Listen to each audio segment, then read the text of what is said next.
It's going to be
cohesive story. I think that would have been better. exactly. Yeah, Are we live now? maybe. We might be live. We are live. We are. Hello. Hello. Welcome, Good evening. welcome. What's up? Just making sure you guys aren't getting an echo anymore, right? Nope. No echoes here. We're all good. Excellent. Molto bene. We're just sitting here talking about Star Wars. Heck yeah. Because that's what you do when you're a D&D nerd. That's right. It it was most recent, I think, cash cow from that was, other than Mandalorian and some of the. Did you guys ever watch? What was the cartoon? Visions. Is that what it's called? Did you watch all those? Oh, yeah. yeah, Those yeah. minis? That was Visions fun. was Pretty cool. good. But like Baby Yoda, like to this day, like that's the one thing that all my kids latched onto, or just like Baby Yoda this, Baby Yoda that. Oh yeah. So. hmm His name is Grogu. Grogu. Yeah.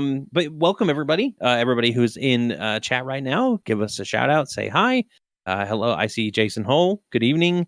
Fia Far. Good evening. We've got our own little moderator in the chat. I don't know. I think it's Scott, but I don't know if he's It was me really typing. paying too much attention. I know I think he's finishing up painting Colby's mini right now. Ooh. Hello to that was some Casey Avis. I don't know who that is. And Lost Soul. Good And evening. hello to this tiny little Cory above my Yes. shoulder. Exactly. And hello to the oh wow, that Cory. You got a tiny See? Cory. Right there. He's got his The own tiny tiny Cory. Cory. I was going through old episodes the other day, and because I was looking for specific things that I had forgotten. I was like, I don't remember how I described this, so I have to go through it. And pulling up some of the old episodes, I was just like, maybe I need to go through my own series again, because I was having a lot of fun just watching us play. So I'm excited to get back to it. Yeah. That's for sure. Same. It's gonna be fun. So tonight we're going to be doing some more art. Last time we did a full alternate universe main character, which I don't know if you saw those, Dallin, too, on the chat. They were awesome. I thought Afro Ezra was one of my particular favorites. He was cool. He was That's cool. I really show liked piece. Eve. Eve looked awesome. Yeah, I thought Eve looked really cool as well. So if you have majestic. suggestions of what you'd like us to draw, shout them out. We'll add them to the list. I know we've already got one from Bosco, who couldn't be here tonight. He says, sadly, I can't join tonight, so I'll just catch it in the archives. But he humbly requests Keskes as the BBEG, but overly hand up like Megamind for the art. And then he says to have a blast, which is great. And then I also have one single request that I'd like Preston to start us out on tonight. I want you to draw me a symbol for a gang, or like an evil criminal organization of sorts. This organization is very extravagant. They are very much in the business of crimes of spectacle.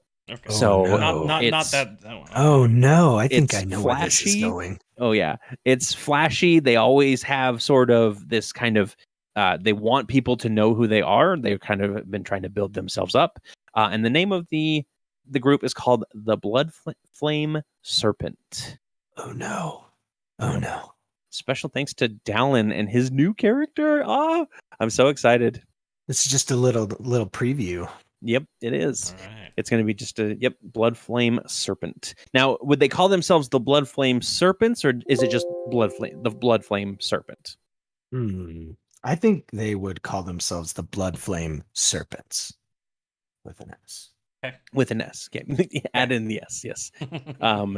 When they're just by themselves, though, they are just a Blood Flame Serpent. Yeah. All right. So singular one. give me all the descriptions on them, everything again.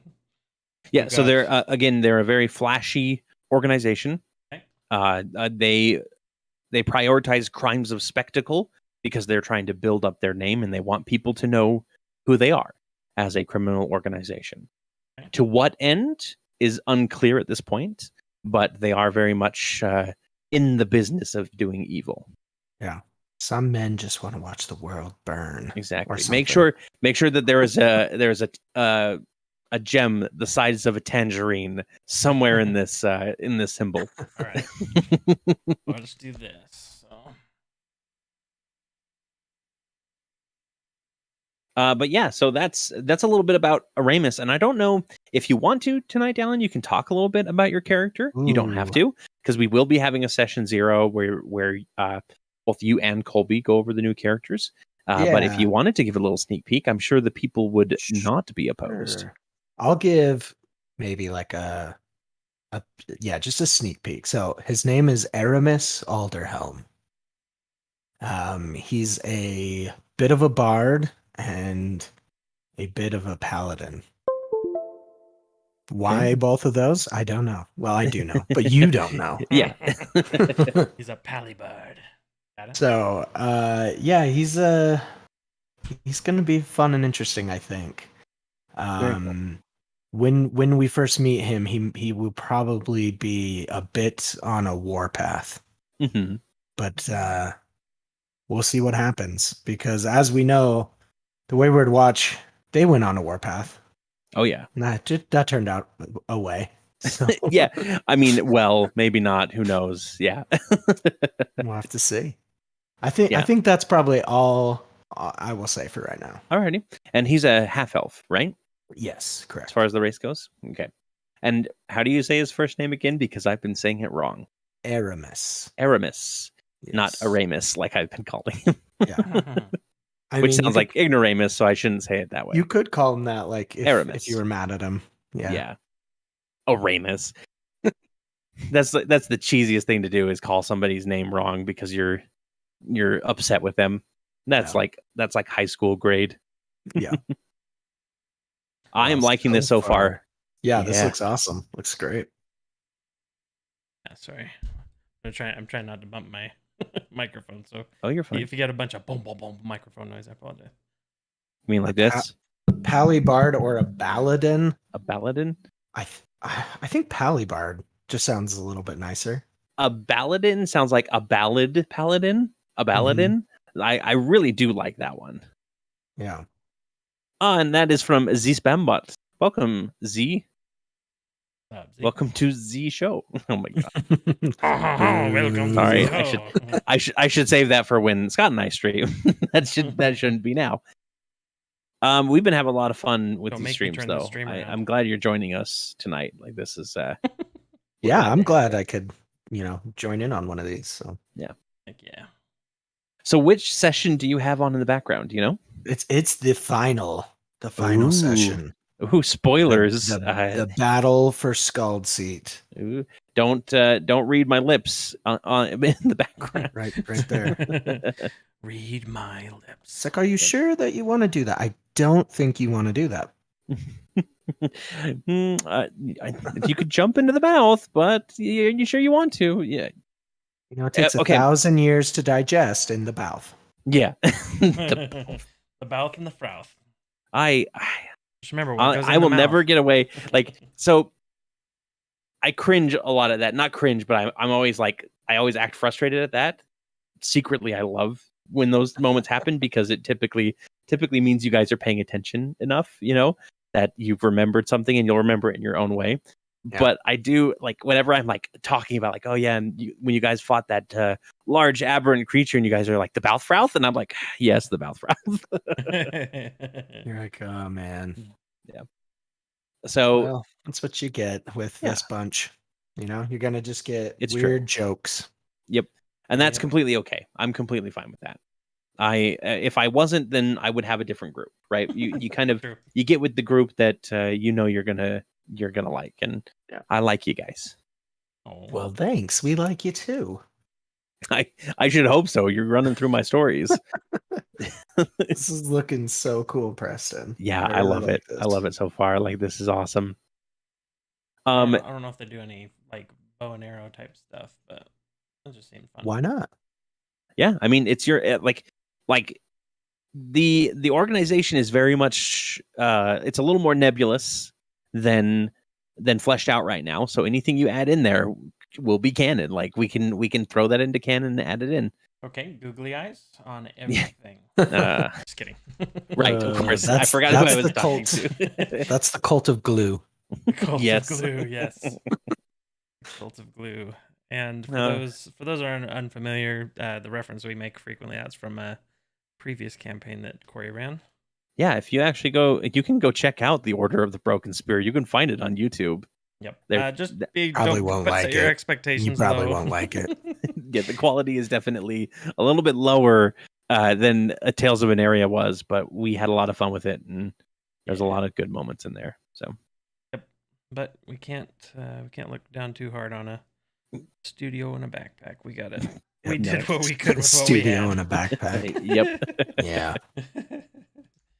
Ooh, I love the ad in the background now, Dallin. Yeah, I know. I tried to fix it. It's like, do we need to go turn off ads for that one episode temporarily? Introducing the Chevy Tahoe Road Tire Oh, I love together. it's Nissan who always does D&D classes as their new stuff, like the Yeah, Nissan the Rogue and Yeah. like it's like I'm waiting for like the Toyota Artificer to come out, and then I'm Yeah. gonna buy one of those, you know. Now introducing the That's Chevy funny. Barbarian.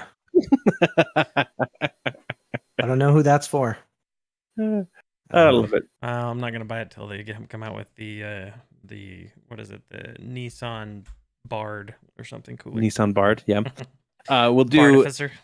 if they come out with like the Cleric of Lightning or whatever. They just call it the Cleric of Lightning, and it's the first electric car. It's like, yes, there you go. All right. I actually wanted to, because we are drawing art tonight. I wanted to ask you guys if you could animate one scene from Tales of Aneria. Like if you could like pay an animation studio to do that one scene as either a proof of concept or just because you wanted it done and you're rich and whatever. Like which scene would you animate? I think I would do when we ran through the pyramid of was it the Nosrai? Or no, what were they called? Now I'm drawing a blank. Are you talking about the Vault of the Morai? Yes, the Morai. Yeah. I would do that episode if I could do a full episode. I think that was fun. Okay. That like whole pyramid crawl. Mm-hmm. Talk with the one. Sphinx going up through the Gateway of Stars. Yeah, the mimic. Yeah. The giant with mimic the tiny butt. Yep. I forgot about that tiny butt. Oh my gosh. Oh my gosh. Yeah. Alrighty. Yep. I think for mine, I liked that interaction where, spoiler alert, later on in the story when we're fighting on, when we were fighting out and we were trying to catch some of those rat people and everybody on guard in oh yeah, the underbelly or the undercity. Mm-hmm. And that kind of Undercroft for Archdom. Yeah. That'd be fun to see. Yeah, that whole Undercroft, conversation the whole and place, it just seemed like nice. It was an interesting area. Yeah, we would definitely, I think for that kind of scene, we would definitely make it a little bit more like a little bit more animated between the fight between you and the Onyx Wing member. Like you're not strictly fighting like trying to kill each other, but you two are sparring and like dancing blades around each other and deflecting knives, that sort of thing. I think we would do something like that to kind of drive that point home and make it like really just like a really good confrontation animation wise. And I feel like at least for me, and that's it's also a selfish thing, but I feel like that was an inflection point for Victor. Sorry, I can't think and draw this. I've forgotten everybody's names. I over the past few weeks because we haven't been focusing on that. We've been trying to we've been in like repair and recharge mode. So coming back into it, I'm like, oh, what was that one character's name? And I have to go look everything up, or like I said, go through old episodes to try and find who the heck I was talking about. Yeah, it's like, who is this again? I did that with there was a couple, and that's the worst thing. Not the worst thing, but the fun thing about D&D, but also the most like difficult thing as a DM I find is like when you come up with those on the fly, and it's like, oh yeah, this is this person, and this is who they are, and here's their backstory. And then like 3 episodes later, someone's like, oh yeah, that's like, I love that person. This person, you're like, who? Like who? Yeah. Who is this? I need to take. I need to check my notes. Like, hold on. Yep. I think. Let's see. I'm trying to think of a good one here. Because you've already hit a couple of the really good ones. I definitely would want to do the full Vault of the Morai dungeon crawl as an episode, if possible. To be honest, I would love to see an episode animated for and here I go, forgetting the name again. Rowan. The whole Rowan story arc. Yeah, I think that would be a really good one. That one has potential to be both a gut punch and like light comedy in the same episode. There was a lot of kind of, it was like on a knife's edge a lot of that episode. One with Ezra and the old lady and like, Yeah. hey, hold on, let me talk to you for a second. I'm Like, oh my messed up. gosh. That was hilarious. Setting a precedent for trying to beat up on old ladies. Yeah. Preston, you're amazing. This is really cool. Thanks. Very cool. cool. I love how you went Cobra too. Like typically, like when you think about Serpent, you're just like, oh, just make it a snake. You don't have to, Yeah. But this is above and beyond. That's for sure. Because I'm a Z Spambot says he thought somebody would pick the beacon battle, and that is a really I good forgot about one. that one. Yeah, that's a good one. I think that was like almost like the two obvious ones, so we just skipped over no, it. I can't go with the easy one. Yeah, because we could do like the Battle of the Bloody Fountain too. That could be a really good one for sure. I honestly do think that the beacon battle deserved more than I gave it too. So having that full fight animated, I agree. Like it was really cool, but it would have been even better if it was like cool cinematic shots of the outside of these forces coming together and running alongside each other. Kind of your typical like Avengers moment, right, where everybody finally comes together, sort of thing. It's that moment when you're reading a comic or a manga and it goes across 2 pages, and you're like, oh yeah, here we go. Or Berserk. Oh, it's so good. And exactly. When Dallin saves the day, that's right. Ezra is the hero of the story. Yeah, that's the first time where I disobeyed the party, and it paid off. Usually, it goes the other way. Like those last couple episodes had some of the surprisingly had more like character conflict in them than the beginning, where you guys were all getting along and everything. Like yeah. Hello to Joe. Hello, Joe. Welcome to the stream. What's up, Joe? The moment where Bolt is stepping forward and talking to Adria Sunspear, and he's like, you need to have a lesson in what it means to be a person, basically, because he's been ridiculed by her the whole time, and he starts growing like that's a really cool moment that I think would be great to see animated for sure. That answers the Spambot's question on Twitch. Yes, I am sticking with Victor for the near term, but partly for continuity and partly because I think that it's he's still got more story to tell. So indeed, yeah, we kind of with what we left off on that final episode, that final session, there was still kind of a lot up in the air about Victor and about the 8 rings, because we kind of got to the end of it and we just kind of had to be like, okay, this big thing happened and then you guys go home. Like there's still a lot left to talk about. But I think Ezra in particular has a very complete arc in season 1. I think so. He kind of did everything that he set out to do, which was mainly kind of spurring on change and taking down the Arcanum. I don't know that the way that it happened was necessarily how it was planned, but that's how those things go. Actually, to be fair, the Arcanum wasn't ever supposed to, like, in my original conceptualization, the Arcanum wasn't an organization that you guys would eventually have to take down. It's just kind of, that's how the story evolved, and Dallin, your character choices, and then before the game, and then the character choices during the game definitely shaped that into something else that I was like, I mean, they started out almost like a policing force, right? But it feels like as the story went on, they almost became more of like the Zentarum, or like one of these other kind of shady organizations that has their hands in a lot of things and is maybe shaping the world from behind closed doors. At least that's how it felt to Ezra.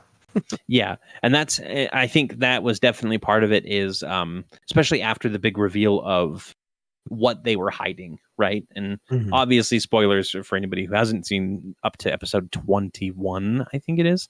But it's definitely one of those things where it was like, once you find out that they've basically been gaslighting the entire realm and hiding a whole bunch of like what Aneria actually is from the world, then it became more of like, I'm seeing these guys in a new light, and they're actually kind of horrible. Right. Yeah. Yeah, it's always interesting character story too. Like when you have those kind of aha moments, or like those like, wait a second, the curtain pulls back a little bit, and it's like, oh man, the people who I thought were one way is another way. That paradigm shift in your head is, I feel like that's always a compelling storytelling moment. So yeah. Give me a second. Joe on YouTube said, I thought the conflict where Victor was honor bound to not do harm was an excellent character development. You met an impasse between tactics and character. It was great. And I agree. If there's one person that can play, I'm not going to fight during combat because my character wouldn't want to, it's Preston. And like the one thing I get afraid of though is like when I do that, I also don't want to be, how do I say, I'm trying to say that in a PC way. I don't want to be a douche. You know what I mean? Like I don't want to be the person that they're like, he's just doing it because his character would do it or whatever. Yeah. So, by the way, it's the stream. You can be a little more vulgar if you want to. Okay. That's Okay, good. Let me just say, fuck. I'm just kidding. I think last time, well, no, I'm not going to bring it up again, but last time I said a few things on, not the art stream, but the last paint stream, I said a few things that I was like, I really wouldn't have said that in any sort of episode, but it worked in the stream. So yeah. There you go. This is so good. I want you to keep going, and I definitely want it for like when we get to that. I want to reveal that symbol on camera at one point too for you guys to see. I think we should move on though, just so that we don't get too deep into the weeds in one thing. Yeah. What you got? So if you have suggestions, let us know. And if we don't have any other suggestions in a few moments, we'll continue our theme of alternate universe and just go with BBEG Kes. I like it. There we go. Brightening up my room just a little bit. That's right. There we go. Now I'm not getting washed out in the darkness. Yeah. I still look as pale as ever, but that's until I get my light strip fixed, that's going to be the case. Feelings with the Wayward Watch as well. Okay. Casey. And I felt that way about Ezra's behind the scenes dealings to free the Wayward Watch as well. Yes, that is another thing that I'm like, how do we best do this? Because I didn't want to reveal Ezra's deal to the party, because you came to me separately, privately, and you're like, here's what I want to do, and I didn't want that to be like, okay, well, let's record an episode with just us two, because we've done that. I mean, we've done that before, but it's definitely like that was like a 2-minute thing, and then everybody else came in, right? But I think that's best served just kind of in a offline RP chat. And that's one of the things that I love about our group is that we have this kind of RP chat to kind of progress some of those things that maybe we didn't fully get to flesh out, or that just doesn't make sense to be on the channel. We can just kind of, make sure that it gets all buttoned up. Yeah. I agree. Yeah. And I know there are some people who are kind of like eager to know what went on in those meetings where everybody came together. But you'll just have to join our Patreon for $5.99 a month. I'm just kidding. Not yet. Honestly, if there were a way for that to come out, it would be in a story of sorts that you and I would probably collaborate on that, I think. Yeah, for sure. Okay. Do we have any suggestions, or are we going to guess? My wife suggested Lunera, the moon, as in the moon. I can't reveal exactly what like the goddess Lunera looked like, because obviously she's no longer with us, so you guys wouldn't know anyway. But there is a specific look. But if you want to draw a broken moon, I would be more than happy to have that in my repertoire. Hey, that would be good to have for the channel anyways, just like at the beginning of a video or something. Yeah, so might as well. It seems like that would be cool. Like very cool. Yeah, that's awesome. I've been talking about I've been writing short stories for Aneria, right? Uh-huh. And I'm through about 3 of the 11 that I have planned, which is it's a lot, but and I described Aneria as having it has a ring system actually around it, the actual platform of it. because I realized that there's probably a lot of debris that got picked up from the astral scene is like flowing around. So I think when I think about Aneria as a plane, which I don't think about it as a full like circular planet, because obviously it's not. It's hashtag flat Aneria. Right. But it definitely does have this like a shimmering ring system around it. Everything. Very cool. All right. Z says, so it seems like the group tends to shy away from traditional casters. Is there a background to that, or am I just catching a low caster iteration for the players? I think it's the latter. Yeah. I think it's the low caster. Yep. I mean, I feel like I like a caster as much as anybody, and I think for this one it was just trying to get away from a caster, just for at least from Victor's perspective. He still kind of casts, but like trying to push myself to do something different, because otherwise I just get bard every time. Yeah, because I think in our the Broken Spear campaign that we did, I was a wizard, Preston was a bard. Let's see, everyone else was like a ranger or some other melee, but the two of us were casters. And very much like utility casters, I think. I mean, I was an evoker, so I still had some, fireball and the good stuff, but but I think we were more kind of like a support caster, which I think is more fun, honestly, because you get to fill in a lot more gaps than just like, oh, I blew up the bad guys with a fireball. It's like, look at all these shenanigans that are just like laid out for me to play with. Exactly. Yeah, when I was playing that Wise Yori, the total divination wizard, and I had a lot more fun when I was doing crazy spells than when I was just like, okay, I guess I'll cast magic missile this turn. Yeah, the whole Wheeler Woe thing is very fun. Yeah. There's a lot to play with there. Z said, gotta admit he was bummed to see Dallin go away from Nezra. Preston should be a gnome illusionist next, which I agree with. I like that. Would be awesome. And then right up his wheelhouse. Joe asked about the divergent path between the two Ezras. Was it an intentional decision or circumstantial? And I love this question. I know we've answered it before, but I absolutely love it every time it comes up, because I think it's really fun to talk about. Yeah, I think for at least from my perspective, it was kind of what we already hit on, where I just played a caster, came into this as a caster, and I was like, oh, if I got to live with this for like a year or whatever, like I don't know, let's change it up. And so I took it to Cory as like, hey, like I won't do this unless you're okay with it, but this is what I was thinking. And he just like immediately had like all these ideas for like, okay, here's some stuff we can branch off into the story. And it was just like, yes. And we just kept diving down that rabbit hole. And honestly, I believe that was so not only did I diverge Ezra's character and spin off the secondary character, which you didn't know about until the big reveal, which I was glad to keep it as that secret. Yeah, that was awesome. Yeah. But I also ended up changing full on storylines that I had planned specifically because I knew that it was going to be a new timeline.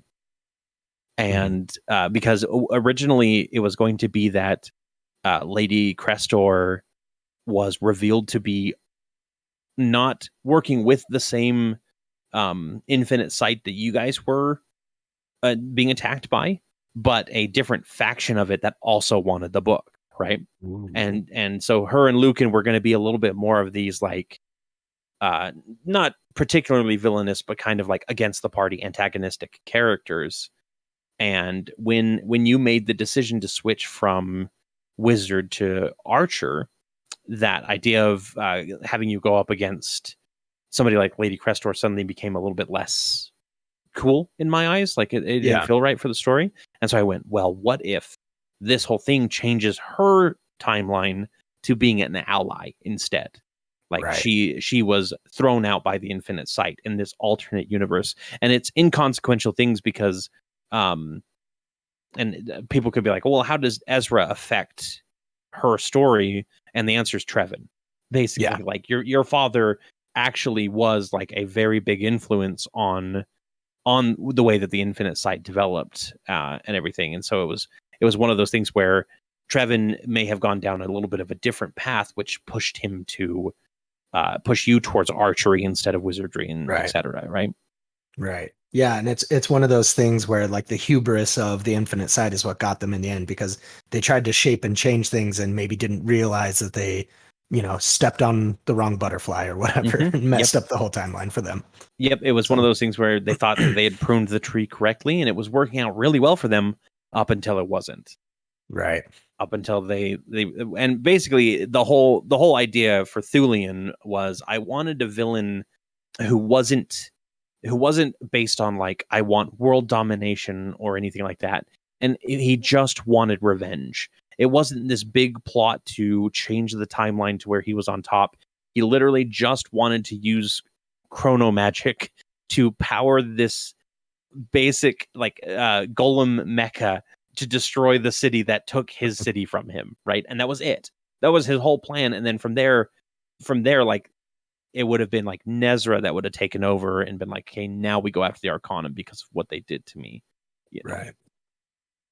So yeah, Thulian Crawl was very much one of those villains that when you got to and you were like, oh, does this have anything to do with the fact that the world is broken into pieces or anything like that? He was just kind of like, I don't know what the hell you're talking about. That's not my deal. Yeah, I'm not the BBEG. I'm just a BEG. Yeah, exactly. A bad evil guy. A bad evil guy, not the big one. And honestly, one of my biggest regrets is not having a little bit more Aventhy in the storyline to begin with. Like, just because like when we got to him at the end, it was a really cool reveal to be like, okay, yes, there's this dwarf, you've learned about him in the background and suddenly he's there. But at the same time, he did feel a little more disconnected than I would have wanted as far as a BBEG goes. But I couldn't bring him to the forefront and have you guys fight him on the regular because there is no way in all the hells that Colby would have let a villain escape if they could help it, if he could help it. Yeah, he would have died fighting. Yep. I mean, we saw that with Gebeneth, right? Where the whole idea was like, I'll see you later, and he's about to disappear. And it's like, no, you won't. Counterspell. Sonic punch. Yeah. But to be fair, as far as we know, that's not the BBEG, right? True. There's more out there. That's true. There's a lot more out there. You guys saw that little eye, spoiler alert for the last episode, but that little eye in the portal, somebody else has been watching the proceedings. Casey, yes, this is Kes. Yes. Evil Kes. Yes. Very cool. As the saying goes, Thulian was the villain who saw himself as a hero or maybe more of an Avenger. Yes, definitely an Avenger and definitely one of those who was like, I will see justice done. But of course, justice and vengeance are a very fine line that a hero or villain has to walk. Mm-hmm. I think we'll probably see some of that theming in the next chapter. Yep, I think we're gonna see a little bit of that in the next chapter for sure. I wrote a good like chunk of the first session of the first of season 2. And I was like, great, I've got this really good. And I go downstairs and I'm telling Scott, I'm like, I've got the first like section done. And I'm really happy with it. And then I came up with another idea. And I'm like, never mind. Push that session off to a later session because we're doing this other thing instead. And nice. It's just going to be so much fun. Awesome. I love when that happens. When you're just getting in that, creative zone and all of a sudden you're like, wait, this is genius. Like I have to scrap whatever. We're going this way now. Like, sorry, A, but B is more enticing for me right now. Yeah. Preston, I didn't realize it used a chain brush for that. That's really cool. There's so many cool brushes out there that I'm not aware of. That's awesome. Okay, Preston, I've got a question for you. What's that? What got you into art? Did you have like an aha moment where it was like, oh, this is the thing that I like, or is it just kind of always been there for you? I think it's what got me through school. So it was either that or sleeping through a lot of classes. I was not a very attentive in elementary school. Let's say. All right. And yeah, it was just something that I did to keep myself on focus, because it's weird, but like whenever I take note, or when I was taking notes in class, I'd draw the pictures of like what was kind of being talked about or something, and that would help me remember what was being said, because I'm not an audio learner. Like you can tell me something 100 times, but until I actually do it or see it, it doesn't really stick for me. And so yeah, I think it was just something that I adapted to. My dad used to scribble and doodle and stuff all the time, and he paints now. But yeah, I think it was a survival tactic for a while that turned into something that I just enjoyed doing, and here we are. Awesome. I was unfortunately stifled with artistic creativity by some very very smarmy, I guess is a word I can use here. 7th grade art teachers, 8th grade art teachers, that sort of thing. Yeah. Where it was a nothing was good enough, and I was failing the class because my art wasn't good at the time. Oh, and so it's like college. Yeah. Everyone's but like, it's no, like, it's not good. yeah, well, it's like art isn't supposed to be about you doing amazing on the first try. Like you should get an A for effort. Yeah, I think in that's class. what always has bothered me about like art class, or even like theater, for example. They'd be like all these rules, and I'm like, it's art. There literally is no rule. I can do whatever I want. Yep. Like, and whether you appreciate it or not is a different thing. But like, you can't tell me that I'm doing something wrong. Like, I know there's rules for like specific styles, and there's like, okay, if you're gonna paint, X style, you need to have these 3 things that make it uniquely that style. I get that, but and that always some frustrated things me. you can teach, like form, shape, or like drawing what's in front of you. But like you said, if depending on the thing, I feel like that is something that's kind of drags down a lot of artists, is that if they do well in the class, then they end up being a kind of a carbon copy of the teacher. And it's the same thing that like throughout history, right? That's why they always said have at least one, or at least have 2 or more people that influence your art, because otherwise you're just going to end up being a carbon copy of the person that you're mimicking, or like exactly master copy. So speaking of influence, then do you have like a specific artistic influence, or are you more of kind of like a melting pot? I think I'm kind of in a melting pot, where between anime, between like going through in school, Alphonse Mucha, he was a big one. Going through, you have what's his name? Not JG Wentworth. 877 Cash Now. Yeah, not him. NC Wyeth. There's like NC Wyeth and all these guys that like, or Frank Frazetta, if you've ever seen any of those stuff. So any of your early on work, where all the early fantasy, I didn't like how dark it was, and that's usually just because of the medium that they were working at. It was kind of amorphous, and it just felt muddy for me. But like that stuff, I feel like really informed later on, like the kind of stuff that I gravitated towards, I guess. But yeah, I don't know if I have any particular style. Like I tend to, I don't know. It's just like art, just like anything else with art. You just kind of keep changing. There's elements that definitely are there if I'm just sketching. Like right now, I'm doing all this just out of my head, and I'm not like trying to pull up. If I was going to do something, I'd be pulling up references. I'd be doing poses or things like that. And all this is just kind of like, yeah, I think that's what it looks like. But if you anatomically, you're like, you'd say, okay, well, this is in the wrong place, or this is twisted. This is a broken. Very muscular Kes, and I love it. There's no bones, for example. Yeah. So like, yeah, it's when I think that just kind of. It kind of changes as you do. I don't think any artist can really ever say that they've found something that they're completely happy with, because it's that never-ending carrot at the end of the stick. You know what I mean? Like you're just always chasing it, whether it's with writing, whether that's with singing, dancing, and there's always a way to improve. And I think, it's so a great example of this that I always like to bring up whenever somebody talks about like, oh, why is my art the way it is, or whatever, like why can't I break out of my current style? And it's like, you will, because I always point to this particular comic. It's called Questionable Content, and it's just like a 4-panel comic about life in a small town with like, there's a little bit of like a sci-fi robot theme to it, and etc.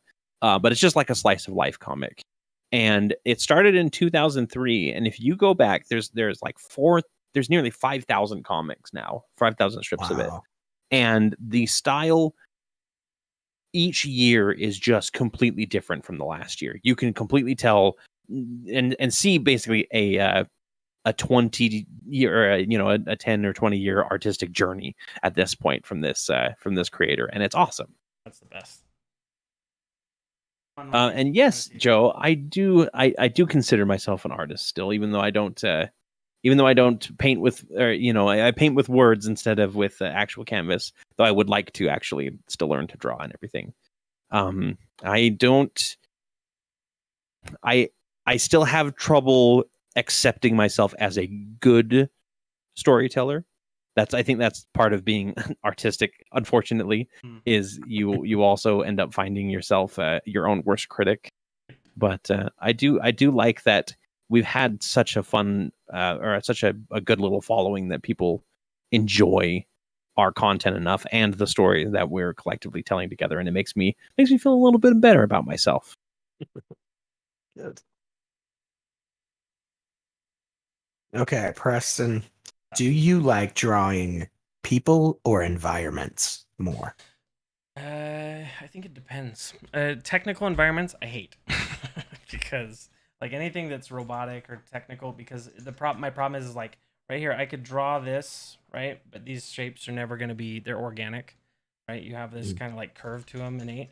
Whereas like if I do something like this where it's more mechanical, it just kind of, I don't know, it's cool, but I don't really like, I don't know, I don't fall in love with it. It's where my brain gets too far in the weeds and I have a really hard time with the details of like, oh well, this is a window, instead of doing like, oh well, this could be just a little square or whatever to represent a window like in a city or something. Instead of doing like a blob, I go through and I'm like drawing every window and window frame and it's it just kills me. So yeah, I'd say this characters come easiest, but I do enjoy environment and just kind of abstract. It's kind of fun. Yeah, I actually, surprisingly, and it's probably because it's one of the things that I draw better than most, I really enjoy drawing like objects, like drawing a potion or drawing a sword or a weapon of some kind, or even drawing like I did the art for the crests that are on the World Anvil page and everything, and I just really enjoy that kind of art because it's simplistic. It's almost like everything is kind of uniform, which is great for a budding artist to practice with. Yeah, I agree. This pose right here, by the way, is definitely giving me the Bane versus Batman meme pose. I don't like, if that's the intention, perfect. So the only reference I am using is over here.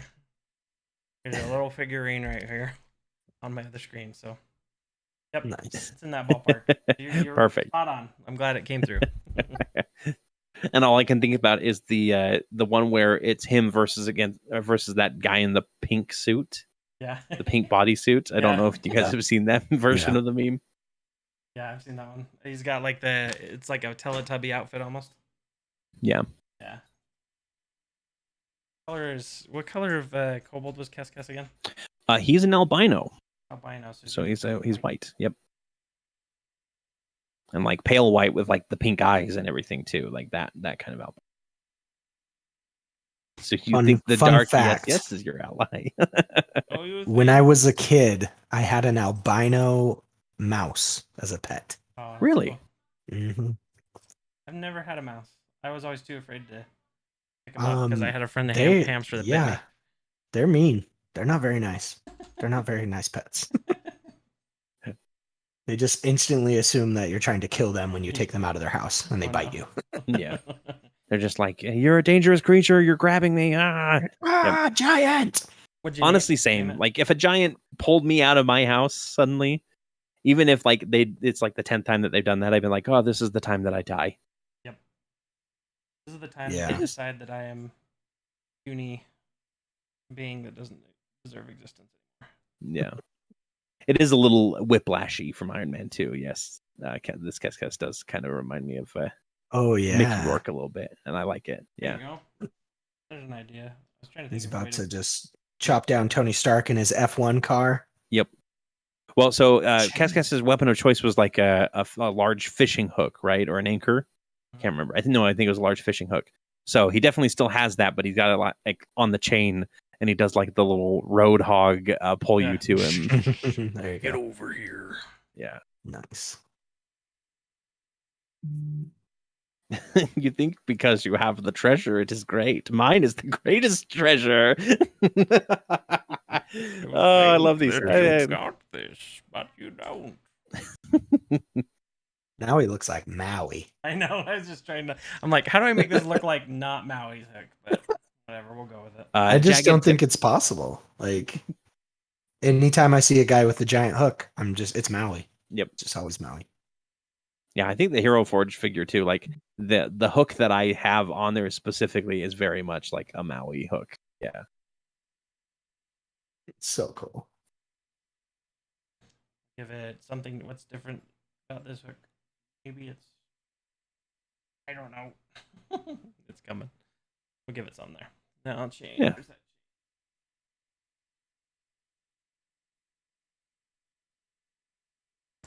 Very cool.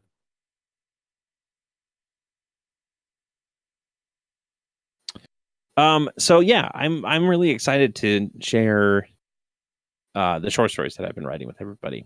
The first one clocked in at like 4 pages on Google Doc, and then the next one was like 8, and then this latest one that I finished, it was like 11. So there, I'm definitely getting. You have a book. Yeah, I'm gonna have a whole novel at the end of it. I think I'm gonna post them up on like Royal Road, which is just like a story sharing site. Mm-hmm. Rather than just like link the Google Docs to Discord. I'll still link it, but right. Yeah.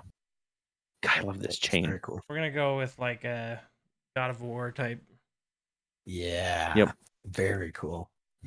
He turns to Hug and he goes, "Read it, boy." Read it. There once was a scorpion who tried to cross a lake on a frog.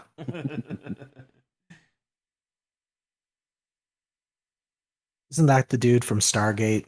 Yes. Right? Yep. Teal'c. Teal'c. Yep. Super cool. Which took me a little bit to figure out. And I was starting to watch somebody's playthrough of the newest God of War. I guess it's not that new, but I was like, why is this voice so familiar? And it was because Scott and I had just literally started watching SG1. There you go.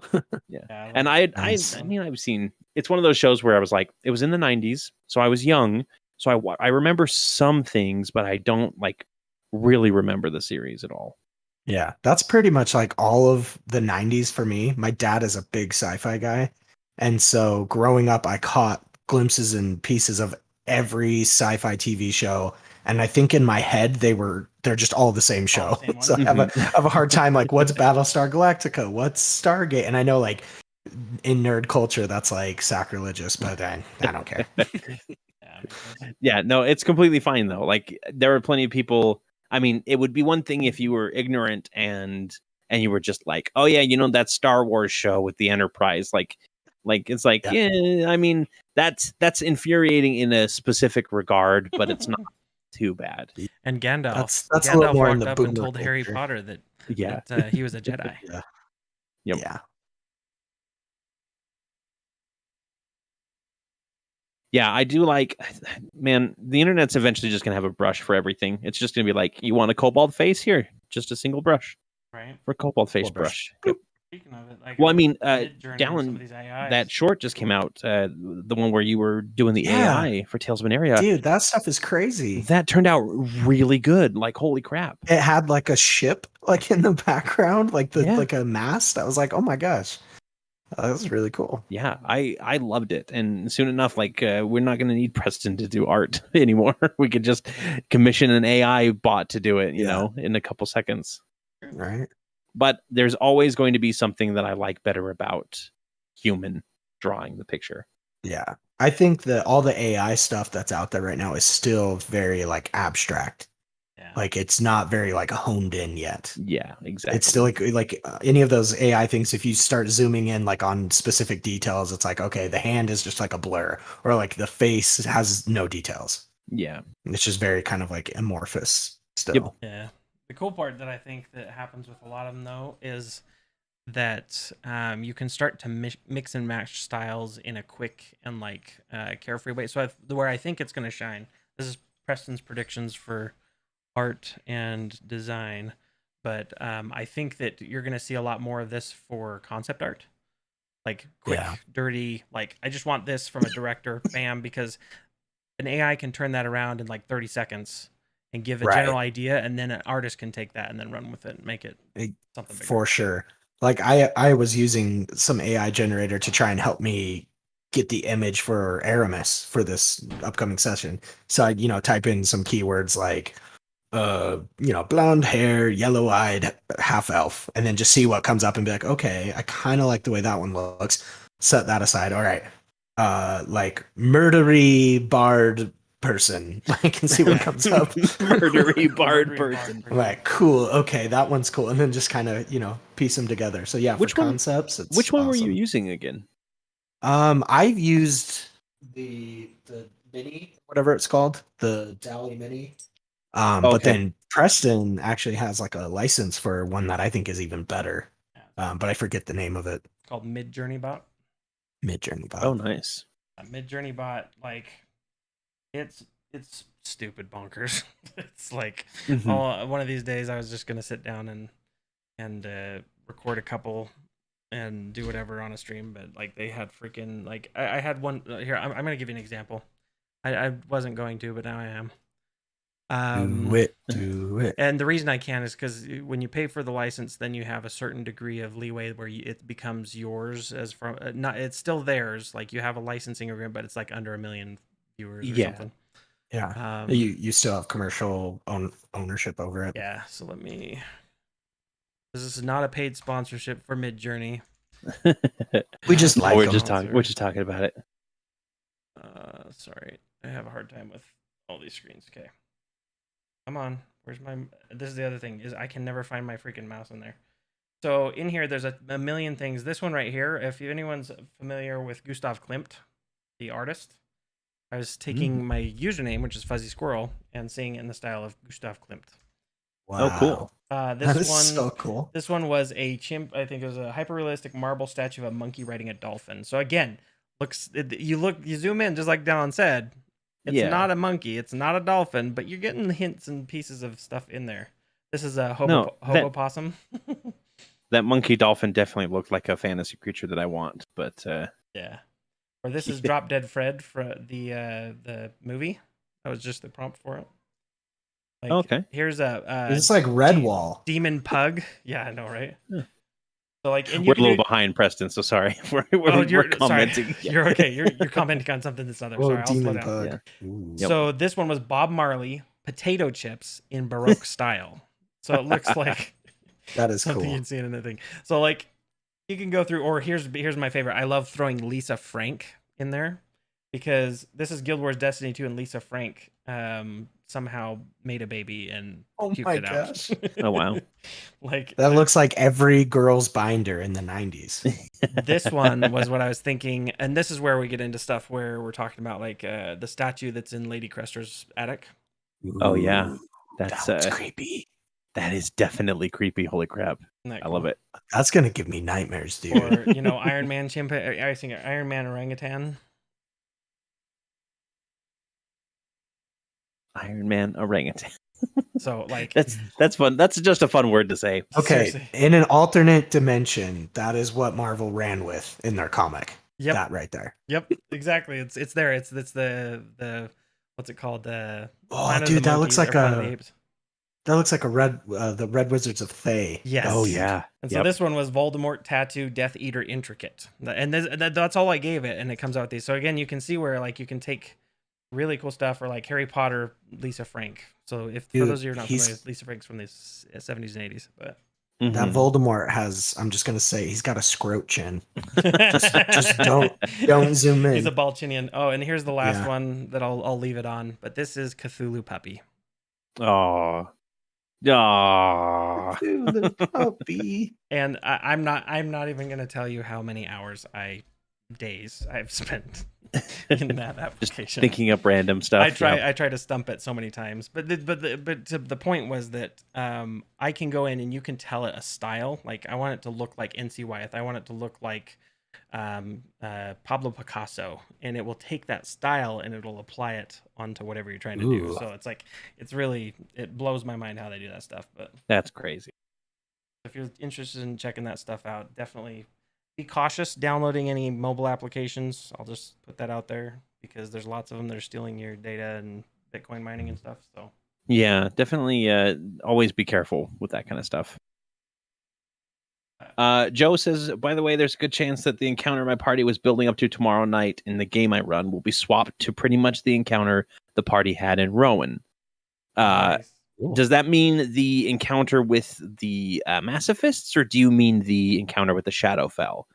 Because I really enjoyed that Shadowfell encounter. I thought that was one of my better ones. Yeah, I loved the theme with the dead tree.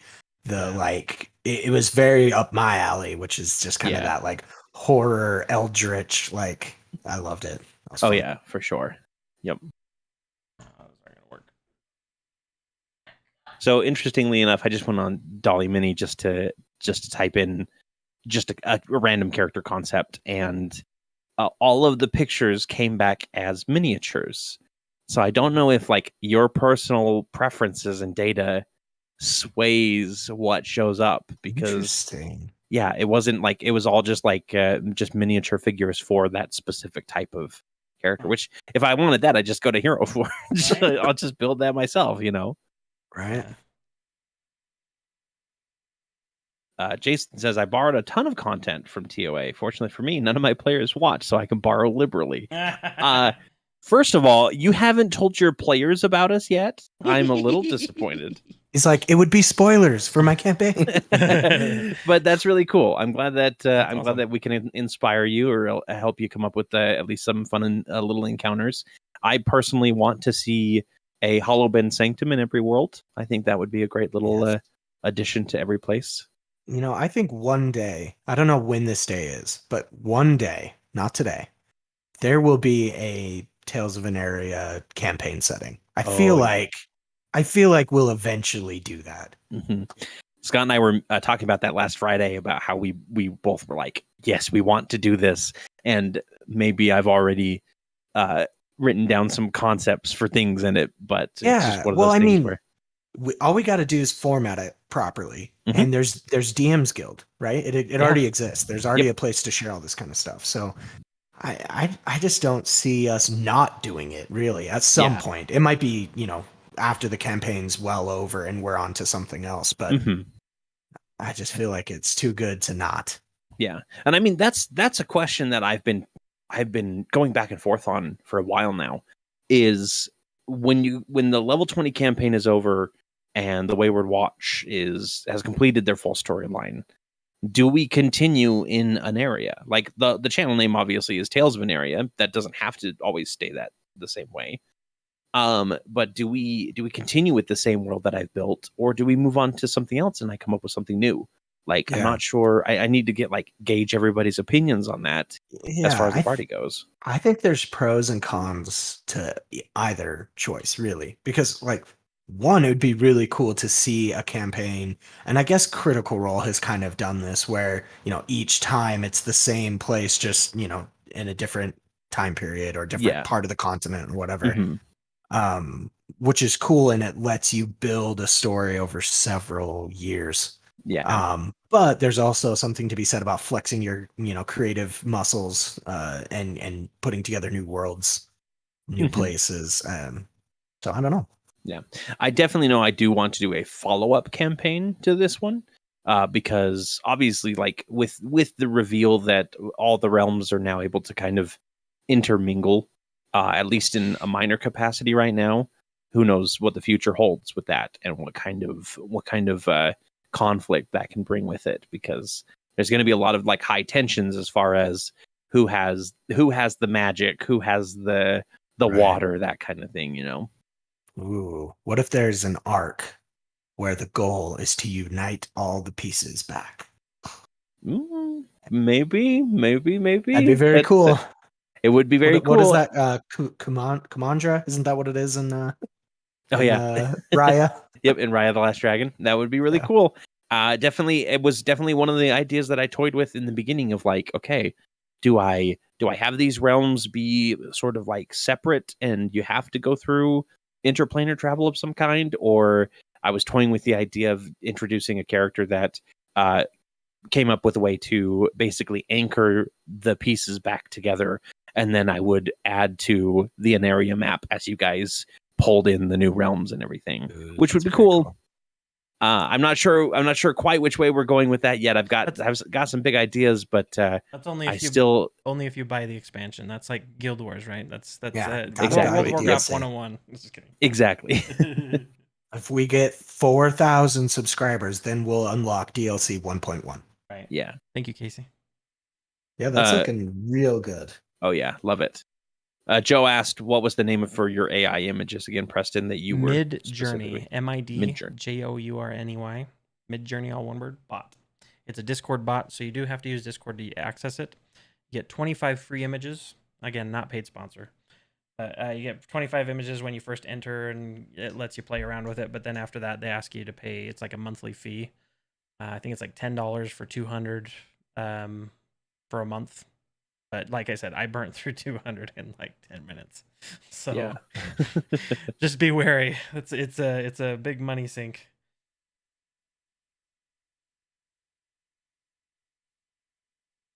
Yeah, I think that's just nerd culture in general. It's just a big money sink. Yeah, yep, you just gotta agree to pay the price for your hobby. You gotta just take your scope and narrow it to the things you really like. Because it is too much out there. It is really hard. Like, I try to be a very well-rounded geek, right? I try to like everything star at whatever, right? Whichever star you want to put in there. All the fantasy stuff, all the sci-fi, a bunch of anime. I try to like make sure that I'm up to date on, so I know what people are talking about. And I just, I'm a jack of all trades and that kind of stuff, but it doesn't mean that I'm really like, there are maybe like still only like half a dozen things that I really focus in on, and I know absolutely everything about. Yeah. Yeah, I think you have to be not one of them.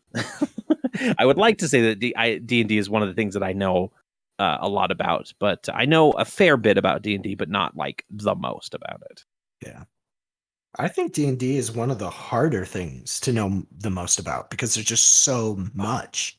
Yeah. Yep. And just when you think you know something, someone comes in with well, did you know this? And you're like, oh, dang, I guess I never thought of it that way. Or it just constantly changes. I think for me, that's something that was always attractive because it's that not evergreen content per se, but it's the idea that no matter what, there's that sense of discovery, right? And in a video game, especially in a video game setting, as soon as I lose that sense of discovery and there's no longer like that, like, oh, there's something new, I start to, it falls off for me pretty quickly. Unless it's something like Apex Legends where I'm playing more for the different like gameplay styles. But like that, that for me is something that's important, that being able to have that sense of discovery. And with D&D, it's like, as a DM, just like you said, like you never know all the answers. You guess as best you can, and then you just kind of wing it and say, hey guys, I don't know. Let's make a ruling on this, and then later you find out you were completely wrong, but that's okay.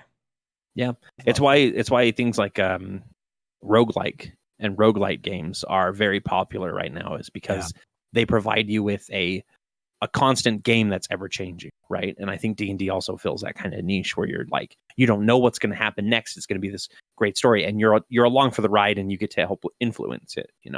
Yeah. So, what is everybody's, since we're talking about our wide scope of nerddom, what is everybody's latest obsession these days? Oh boy. Okay. So I've been really into, I've been really getting into Magic again, Magic the Gathering, specifically because I discovered, or I remembered, that Magic Arena is a thing and it's free.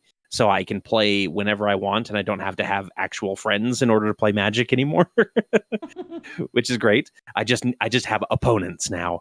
I recently discovered, I recently discovered a game, and actually I just discovered it today, but it might be a new obsession of mine.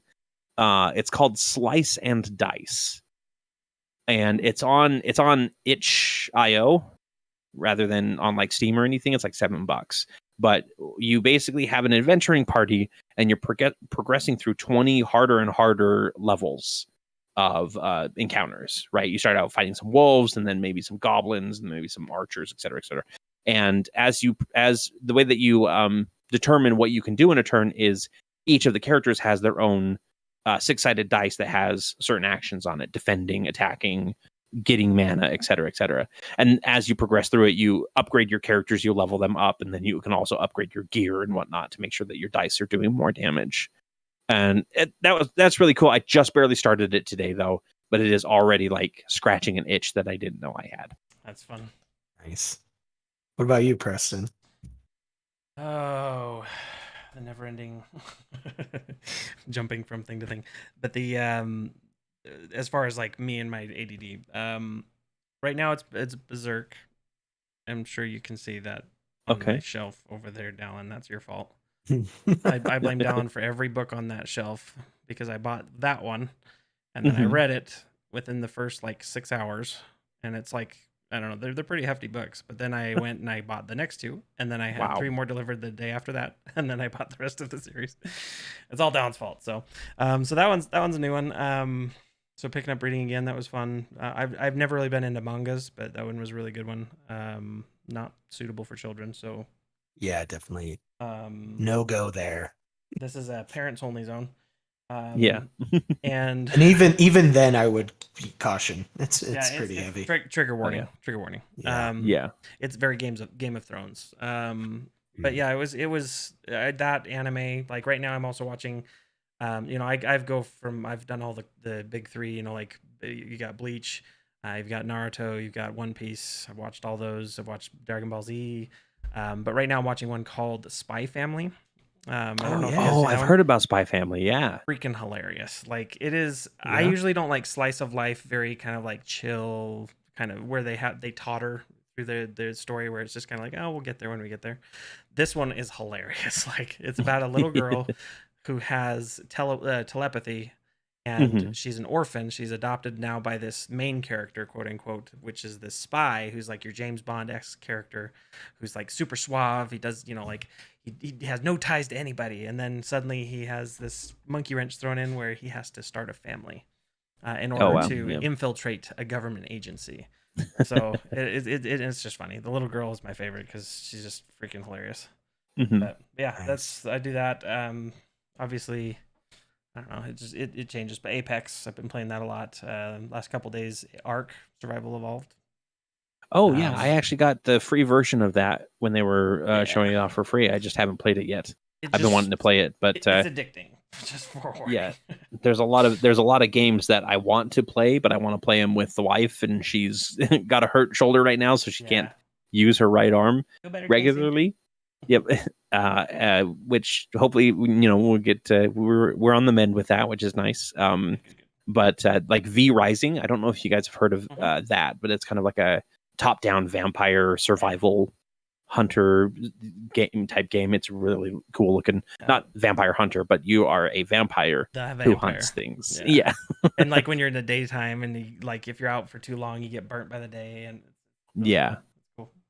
What about you, Dallin? What's been your obsession lately? Oh, so it's been manga. I've been resisting it for so long. I don't know why. I think it's just because I know it's like an expensive rabbit hole for me to go down. And there is some unfortunate stigmatization behind like wanting to like anime and everything like that. You kind of get lumped in with me, the idea of a weeb kind of thing, right? But well, there's nothing wrong with it. I guess I never truly understood manga, but I knew I was like, I love graphic novels and I love comics, and so like it's right up my alley. I just need to bite the bullet and do it.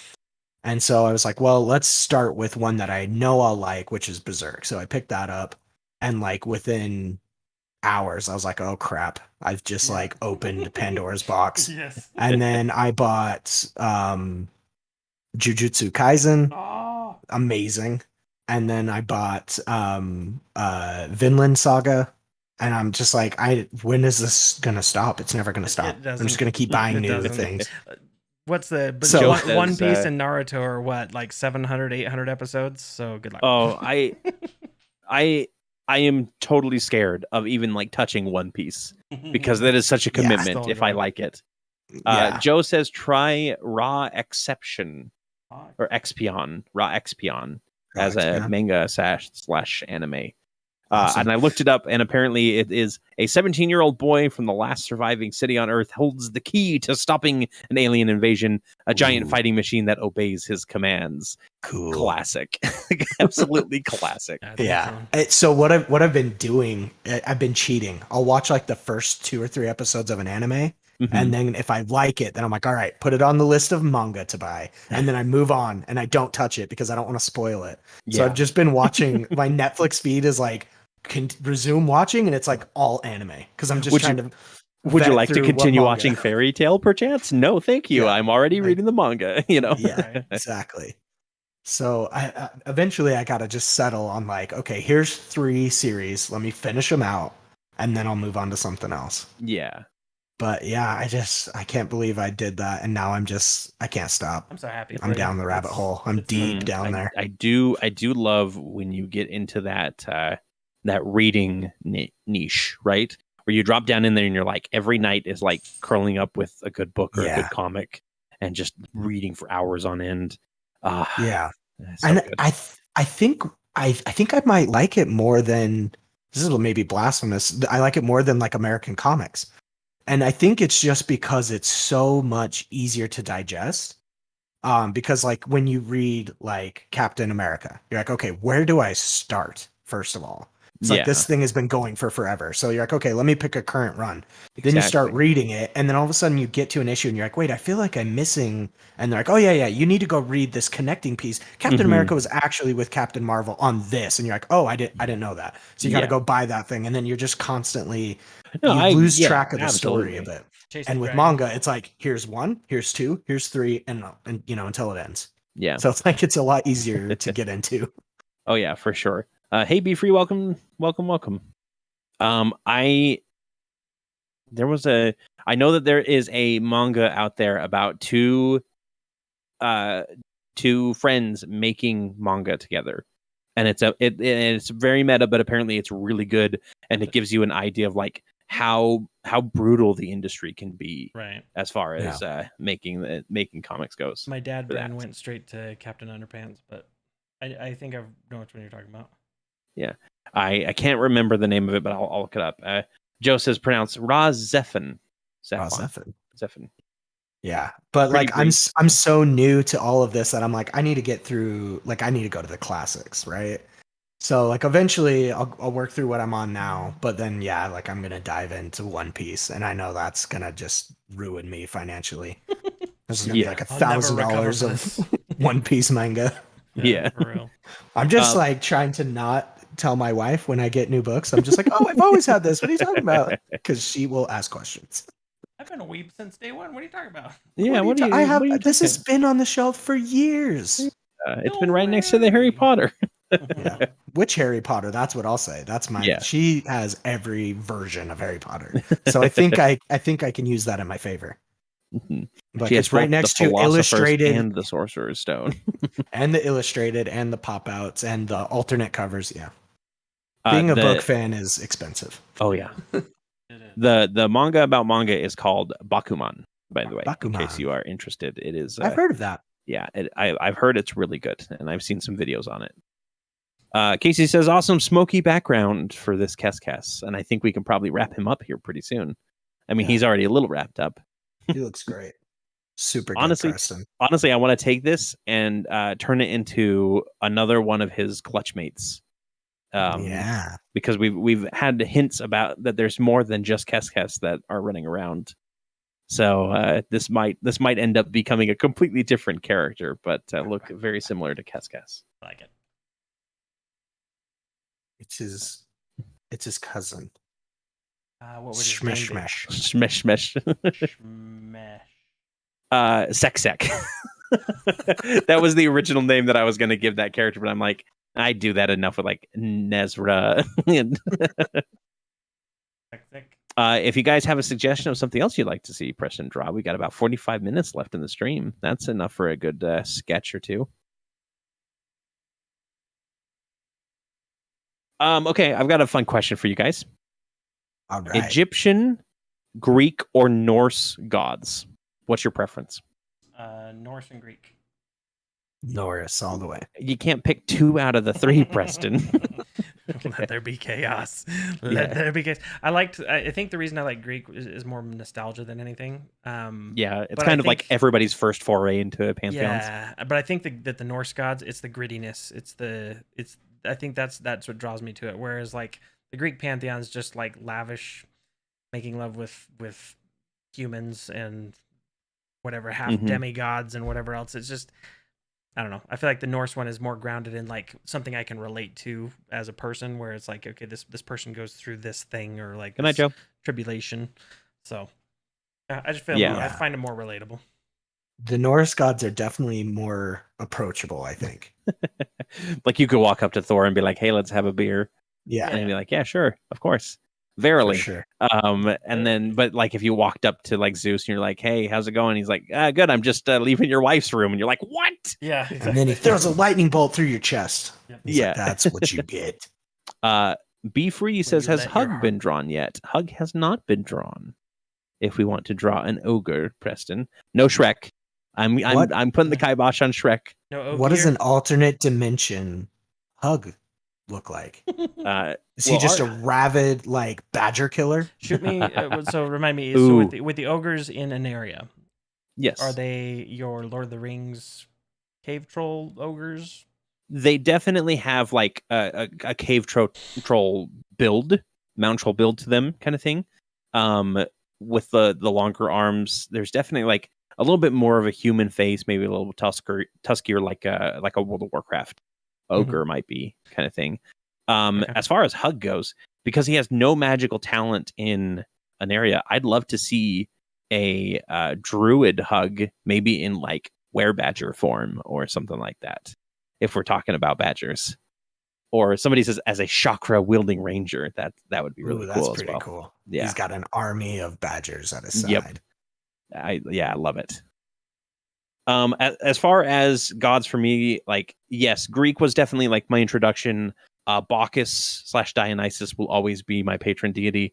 But the Egyptian gods are just very, very stylized, and I love the way that they feel as far as gods go. Like the Greek and the Norse gods are very much like, they look like a human, like that's kind of the thing, except for Loki sometimes is a horse, I guess, but he's still human underneath, even though they're gods. But as far as the Egyptian god goes, it's like, no, they're like, this guy's got an alligator head, that lady's a cat, like we got a hippo and a dog man. Yeah, they definitely don't have, that one's an owl skull if you want to go with a little Moon Knight lore.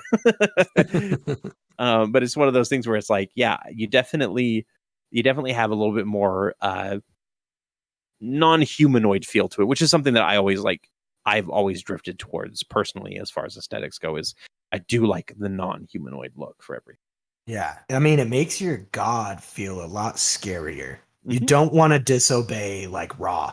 But you might disobey like Odin because you're like, Odin. You're like, I can always take you, if I'm worthy enough or whatever, I could probably. I mean, if you kill me, I get to go to Valhalla anyways because I died in battle. So exactly, joke's on you. But like an Egyptian god, no, like they will rip you to shreds. And then Anubis will come pick you up and be like, shouldn't have done that. Tut, tut, tut. Yep.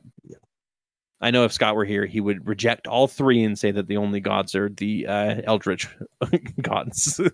I mean, yeah, if we're talking about scary gods, the eldritch gods. Yeah. And I do like the Hindu pantheon as well. Obviously, like because that is a more active religion, people kind of shy away from using the Hindu gods as any sort of like fantasy representations. Yeah, you don't want to like accidentally tread into stereotype. Exactly. Yeah. Yep. Yeah, but there is a lot of really interesting lore as far as the Hindu gods go, the African gods, like the stories of Anansi and all these other animalistic gods, the animal spirit gods are really cool. Obviously, Mayan, you got your Quetzalcoatl's if you want. Those are Mayan and Aztec, rather. Yeah, there's like, I just love that. Obviously, like pantheons are something that I always think about because I'm like, what would make a good god, or what would make a good, and I like non-traditional ones too, where it's like, this is a trio of gods that are chained together and share the power, and also they have one arm between them or something like that. Yeah. Yeah, that's very cool. Like, I think every god in D&D specifically should have some level of a weakness. I don't think every god can just be this all-knowing, omnipotent, like, sway the world, and the only reason they don't is because they don't involve themselves in human affairs or whatever. Yeah. Like, that, I think that trope has been played out. The cool thing, I think, in D&D is, like, here's this god is very powerful, but if you can get his eye, which is in this crazy tomb, you can now control him or kill him or whatever. Yeah, and I think as far as like D&D and that pantheon goes, you have to have gods that are not omnipotent. I think that's a requirement, because it's one of those things where it's like, oh, if your patron deity knows where everything is all the time, that's going to be, then you just have to sit there and ask them. And either they're an a-hole and they're like, no, I'm not going to tell you because where would be the fun in that or something like that, which is like, why are you worshiping somebody who literally isn't going to tell you the secrets that you need in order to survive, kind of thing. I think the one good thing we get from the Greek gods and the Roman gods is their like love of quarreling with each other. Yep. That translates well into D&D. Agreed. Mm-hmm. Yeah, and none of them are at the point where they're like, oh, well, we know this is all in good fun and we can't actually hurt each other. It's like, no, you can trap Persephone if you're clever enough, like Hades did, and then Demeter gets really upset and causes anguish for the world, like that kind of story is really compelling to me, far more than just like, yes, we're high above the world and nobody can affect us and everything, and you better be good or we'll just smite you and you'll be done. It's like, no, the only person that should have that power in D&D is the DM. Comes down from on high to smite all players. Mm-hmm. Just I suddenly appear on the battlefield and I just like pluck Victor up and just flick him into the void. Why is Liam Neeson in this game? Oh, he's throwing Victor. Oh yeah. Where did he come from? I know we're drawing an ogre right now, but this is looking like a Hulkbuster armor too. Yeah. Ooh, yeah. Yeah. Oh, that's another obsession. Nose ring. The nose ring is really good. I've been playing a gacha game for probably about 2 years now, with Marvel Strike Force, and it's been very fun. And they just added Hulkbuster, so that's probably why that's on my mind. My dog is destroying my table. He's trying to be right next to me. Is he munching? Yeah, come here. Is that Moog? Come here, Mookie. Mookie? Say hi. Say hi to everybody. Oh, hello, puppy. Show us the dog. He doesn't even know he's on stream. What an idiot. Hey, so B, that's awesome. I'll try and remember what TCP I'm sitting at right now. I'll look up my Crucible rank too. In fact, I probably need to log in anyway to make sure that I don't have any energy to grab. But I think I'm up to like 16 million combat power now, which is a huge achievement. But yeah, it's definitely one of those games that it's like, do not play this game if you are at all susceptible to like addictive purchasing practices at all, right? Like you have to be very careful with it. Cool. I will stay away. But it is fun. Like it is really fun to have all of these different Marvel characters, and they don't just stick with like, here are the popular ones in the MCU. Like they will come out with those ones, but they've also got like, they just released Vision. Very cool. Yeah, I am sitting at just over 16 million actually today. So that's I think that might be an achievement for today. And then as far as my league, I'm at 1181 is my tribunal rating. And then yeah, Scott just posted his stuff. He's the one who got me into it.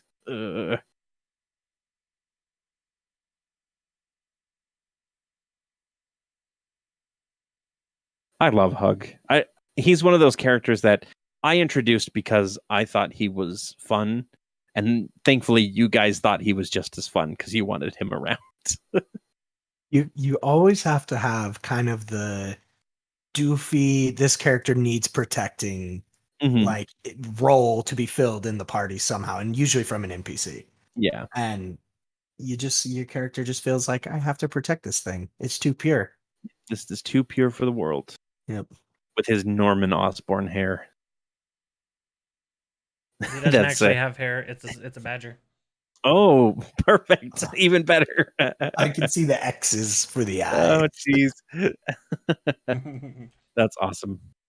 Yes, exactly. A hug is an escort quest. Always have yourself an escort quest in D&D. But not an escort in real life. Just they're different. They're different things. Yeah. Obviously, like be very careful who you pick for your escort, I suppose. Yeah, Daniel. Everybody does love an escort mission, and they're lying if they say otherwise. Every time they get frustrated at a character moving too slow or moving far faster than them, or they get trapped on a wall. Yep, that they are just secretly having the time of their life. Or it's a stealth mission, and they're standing out in the middle of nowhere, and you're like, "Get over here now!" Like, I'm being attacked. Oh, you're like, you idiot! I was always, when I was watching Casey play The Last of Us, and you'd be playing as Joel, and you'd be wandering around, and Ellie would be like full on talking while you're doing sneaking missions and walking right in front of people.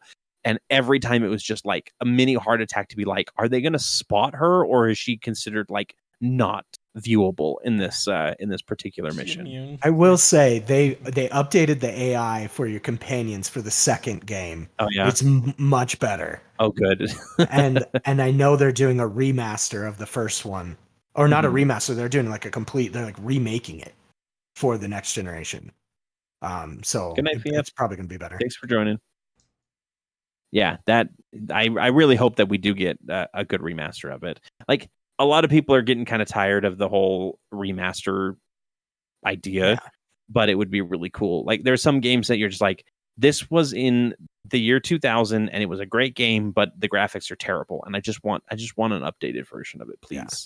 Well, now especially with like the PS5 controller, where it's got like all the adaptive triggers and like the pinpoint accuracy on the vibration, it's like, why not go back and revisit some of those games with kind of the new tech? I mean, I don't know how I feel about like a full price tag on them, but like, I'll throw some money at it. Yeah, exactly. Oh, I wanted to show this off. I went through my chest of drawers today, or my drawer, just my junk drawer here, and I found the first mini that I ever painted. I don't know if he's coming through too well. Hang on. Maybe put your hand in the back. Yeah. Nice. Yeah, that's cool. I like it. He's absolutely terrible, but he was an orc, and I tried to do like face paint on him and everything. So hey, yeah. I would say for a first one, that's pretty good. Heck yeah, man. And of course, I went off screen there. Whatever. The first one I ever painted was so bad. I literally threw it away and started over. Really? Was it an Akio, or was it was an Akio? I think you guys actually I don't think I threw it away. I think you kept it as like we'll use this for some bad guy at some point. Like, he is rough. I did go through the minis recently to organize them, and I do believe we have an Akio in there. Yeah. If it's the one I'm thinking of, he looks like a 90-year-old alcoholic who drank every day of his life intensely. Yeah. he's beat. He looks like Arizona, the person. We were talking about Akio on the last stream, actually, and how you were character acting, playing your drunk wizard. Never do that. Never do it. No. I learned my lesson. That was young, impetuous Dallin.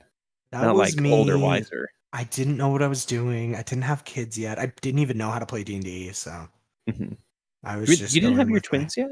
I don't think I did when we first started. Yeah, I don't. I don't think I've. To be frank, I don't think I've drinking really since I've had my kids. Like, maybe like an occasional, social drink, but like I haven't like drank since having kids. It's kind of hard. Yeah. Like, you want to be aware all the time. When do I have free time? And also, what if they got sick in the middle of the night and somebody needs to take them to the doctor? And I can't be, I can't be sitting there like, sorry, kid, we'll call an ambulance. Daddy's drunk. Don't worry. I'll make sure that somebody comes in. I'll get you an Uber. Yeah, the Uber's on the way. You're gonna get in a car with this guy named Ralphio. I love Ralphio. Don't dig on Ralphio. Hey, he's a good person. He's a good guy. Yeah. Casey said that you didn't have kids when we started, and she would. Yeah, I didn't She's think so. got a better memory than I do, for sure. Confirmed. All right. Basically, I love this view of the pecs that we're getting. Yeah. Hug's working it. Zoom in. Yep. Zoom out. Yeah, the intention for Hug was either to make him a ranger or a druid, right? Either he gets the badger as a companion, or he like becomes the badger, as it were. Right. But it was one of those things where I just kind of never mind. The trio had two choices for the voice of the wild. They settled with Eve, but it was a toss-up. That Hug was in that. He was in the running for sure. Yeah, he definitely. They asked him, and he was like, he just was like, no, I don't want that kind of responsibility. Yeah. Perfect. Apparently, he's got a possum sitting next to him because I don't remember what a badger looks like. A badger is just a thick possum. There we go. Thick with two C's, possum. With two Daniel S's. says, for a second, my brain turned Ralphio into Ralph Macchio. Right. I would get an Uber from Ralph Macchio. That'd be fine. Pretty cool. Oh, I wanted to ask you, Dallin, since I got you actually face to face, sort of. Yeah. Are you gonna watch the new Game of Thrones? Oh, I don't know. Because part of me wants to. Yeah. The trailers look good, but I just got so spurned, as we all did, with season 8. And really season 7 and 6 also, but whatever. That's a whole nother discussion. But I still have such a bad taste in my mouth that I'm like, it's too soon. I don't know if I can jump back into this world yet. Yeah. I was looking at it. I was just like thinking about committing that much time and that much like mental energy to another long political intrigue fantasy show, and I was just like, I don't think I can do it. Yeah, I mean, I know it's a whole new cast, it's a whole new writer's room. Like, I get that, and they've hopefully have learned from their blunders, but I don't know. I mean, so I think the problem is, no matter what happened with Game of Thrones, you would have had the fans disappointed, because they would have been like, this is not George R.R. Martin's vision, because it's not, right? And so they would have been disappointed no matter what. But they just went so far over the edge as far as everything goes. And like we've come to expect from Game of Thrones that things aren't always going to go right. You know, like we have the Red Wedding, we know about Ned in season 1. Like we know all these things. Things don't go well for the good guys. But to completely just throw everything away for the sake of like shock value or something, and then to have Bran roll up and be like, I'm the king now. Yeah. Like, get out of here. You weren't even in the show. Go back to the north. Go live in a tree, you weirdo. Yeah, it's definitely one of those kind of just like, really, why'd you make the most inconsequential character that had nothing to do with the intrigue about the throne, the king? And it kind of goes against, it does go against what I think Game of Thrones is, and that's it's a fantasized real world account of history, because history never really goes the way you want it to. And George R.R. Martin has said that he took a lot of his inspiration from like French and English nobility and how that all worked back in the day. And there's so many stories out there of backstabbing kings and coups and whatnot. And it's like, to just have that end with everybody being like, well, let's just give it to this random person, then, like, it's kind of like, but I do think that maybe there is a non-zero chance that George R.R. Martin gave the writers kind of the broad strokes of what he was thinking. And then when he saw the reaction to it, he went, I'm scrapping this whole idea and I am doing something completely different. I think so. I mean, I know he's a notoriously slow writer, but the gap between these last two books has been even longer than any of his others, as far as I know. And I think Yeah. it's exactly that. I think it's him going, I have to throw away this whole book and start over. Like I better start planting the seeds now for what I want the end to be 2 or 3 books later, however more he has left. Yeah. I think he's gonna die, and then they're gonna be like, knock knock, Patrick Rothfuss, do you want to finish this series for us, Patrick please? Rothfuss. That's the wrong person to go to. Well, they're not gonna go to Sanderson. He's gonna be like, sorry, this is too dark. This is I'm not writing this. It's just like, here, let's just hand it off. It's just going to go down. It's like a lineage of procrastinating writers or long form writers that they're just like, this was handed down to me by Patrick Rothfuss, who got it from George R. R. Martin. It is your responsibility to finish this book where no one have done before. And they're like, in 50 years, I will pass this down to the next author. Don't you worry. Keep the dream alive. Daniel Besher said, rumor had it that the showrunners of Game of Thrones dipped out quick so they could get their Star Wars gig, except they rushed the ending of Game of Thrones so bad that they got dropped from the Star Wars project. Which, if that is true, ouch. Well, there was a period of time where they were announcing Star Wars projects like a new one every month. And then now they've kind of come back and like, nope, that's scrapped, that's canceled, this is canceled. As far as I know, the only ones that from that period of time that's like survived is the Taika Waititi Star Wars, which we don't know what that's going to be. Oh, that's going to be crazy. Which his name isn't treading as much water as it used to these days. Surprisingly, like why did everybody turn on him? I don't understand. Apparently they didn't like the new Thor. I guess not. I thought it was a great comedy Marvel movie. Like, me too. If you look at it as a comedy Marvel movie, it's fantastic. But it's definitely like it's a little too silly to be a normal MCU movie. So you have to think of it as a comedy. Yeah. Will Cannon says, favorite fantasy author not named Sanderson, Rothfuss, or Martin. What about Tolkien?